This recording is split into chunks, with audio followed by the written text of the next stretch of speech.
Chapter 6. How Riches Come to You. When we say that you do not have to drive sharp bargains, we do not mean that you do not have to drive any bargains at all, or that you are above the need to deal with your fellow human beings. We mean that you will not need to deal with them unfairly.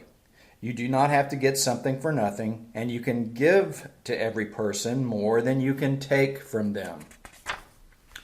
You cannot give everyone more in cash market value than you take from them, but you can give them more in use value than the cash value of the thing you get from them. The paper, ink, and other material in this book may not be worth the money you paid for it, but if the ideas suggested in it bring you thousands of dollars, you have not been wronged by those who sold it to you. They have given you a great use value for a small cash value. Truly a win-win situation. Let us suppose that you own a Van Gogh painting, which in any civilized community is worth millions of dollars. You take it to the South American rainforest and by sales skills induce a native to collect for you plants from the rainforest, whose leaves contain a cancer-curing agent also worth millions of dollars on the open market in exchange for the painting. You have really wronged him, for he has no use for the painting. It has no use value to him. It will not add to his life. But suppose you give him a rifle worth $200 for his leaves. Then he has made a good bargain. He has use for the rifle. It will help him to get more food. It will add to his life in every way. It will make him rich. When you rise from the competitive state to the creative plane, you can scan your business transactions very strictly, and if you are selling anyone anything that does not add more to their life than the thing they gave you in exchange, you can afford to stop it. You do not have to beat anybody in business. And if you are in business which does beat people, get out of it at once. Give every individual more in use value than you take from them in cash value. Then you are adding to the life of the world by every business transaction. If you have people working for you, you must take from them more in cash value than you pay them in wages.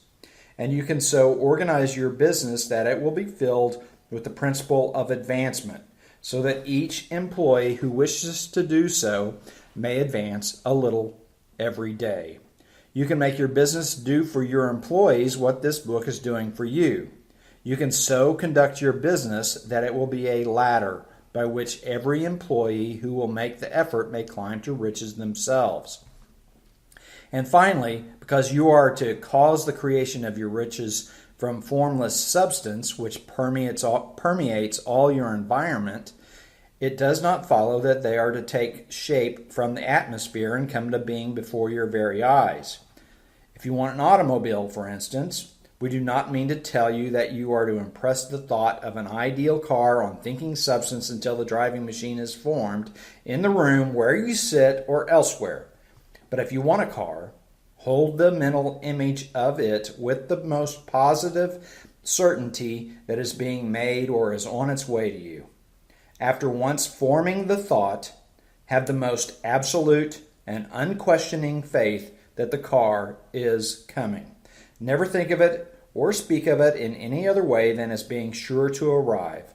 Claim it as already yours. Expect to drive it.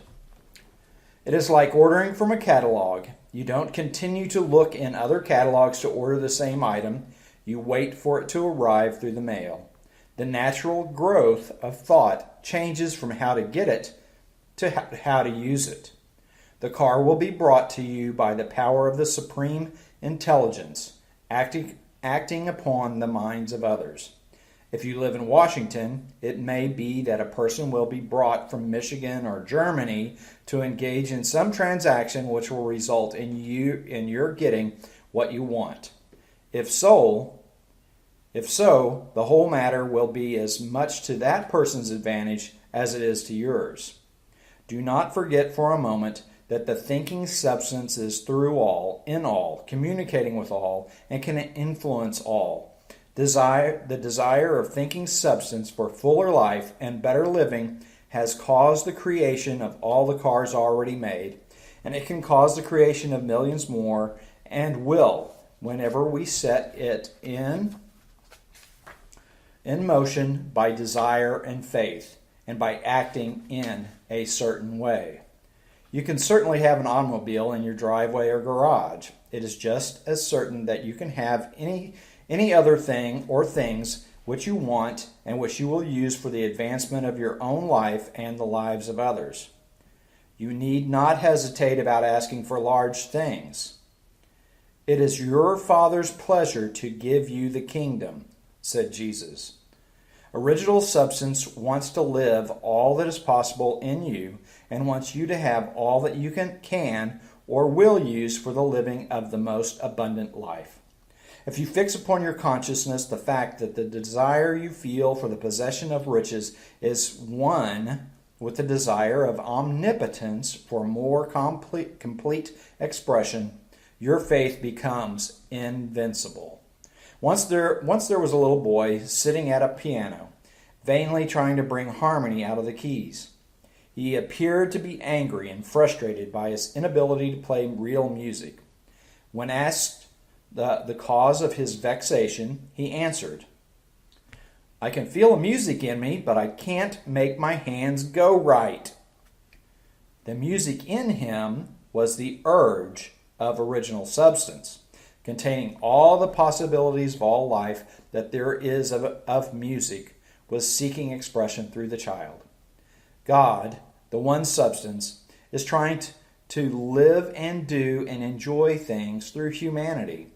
Supreme intelligence is saying, I want hands to build wonderful structures, to play divine harmonies, to paint glorious pictures. I want feet to run my errands, eyes to see my beauties, tongues to tell mighty truths, and to sing marvelous songs.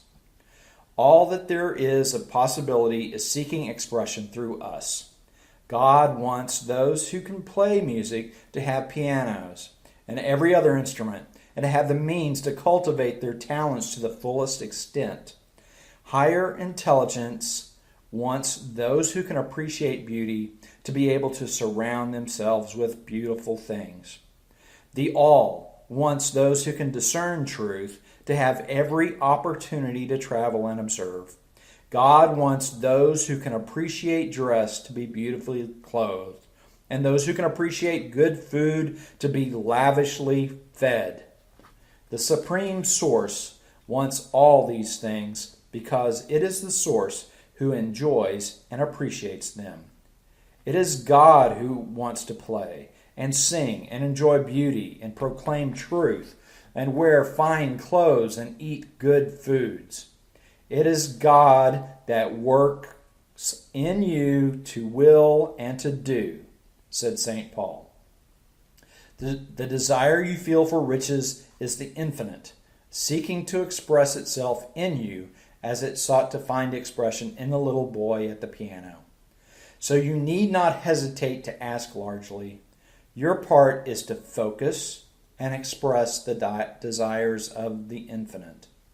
This is a difficult point with most people because they retain something of the old idea that poverty and self-sacrifice are pleasing to God. They look upon poverty as a part of the plan, a necessity of nature. They have the idea that God has finished his work and made all that he can make, and that the majority of people must stay poor because there is not enough to go around. They hold to so much of this erroneous thought that they feel ashamed to ask for wealth. They don't want more than a very modest competence, just enough to make them feel comfortable. In one case, a student was told that she must have in mind a clear picture of the things she desired, so that the creative thought of them might be impressed on formless substance. She was a working woman, left without any assets after a divorce, and was living with a friend in a rented house. Having only what she earned from week to week, she found it difficult to grasp the fact that unlimited wealth was hers. So after thinking the matter over, she decided that she might reasonably ask for a raise in pay that she may help pay her friend a fair share of the rent. Following the instructions given in this book, she got a fair pay raise within a month. It then dawned on her that she had not asked the source for enough. She looked around her cramped surroundings and decided that she wanted a home of her own. So she sat down with pen and paper and sketched out her ideal home. A house on the water with large French windows opening onto a balcony, a large kitchen and dining area so she could entertain company. She made a complete picture with all the beautiful furnishings and with herself included, and mentally impressed the thought on formless substance. Holding the whole picture in her mind, she began living in the certain way, staying away from negative ideas contrary to the truth, and moving toward what she wanted.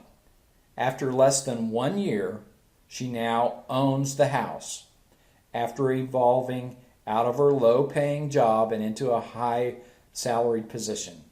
And she is decorating it after the form of her mental image. And now, after proving these truths to herself, and with still larger faith, she is impressing larger thoughts leading to greater things. And so it can be with you and with all of us. Summary. To be rich, you can form things in your thoughts, and by impressing your thoughts upon formless substance can cause the thing you think about to be created and be brought into your life. In order to keep abundant living flowing, always conduct your personal and business affairs with a win-win attitude. Always give people more in use value than the cash value of the thing you get from them. Thus, you will be adding to the world by working in the creative dimension rather than the competitive one.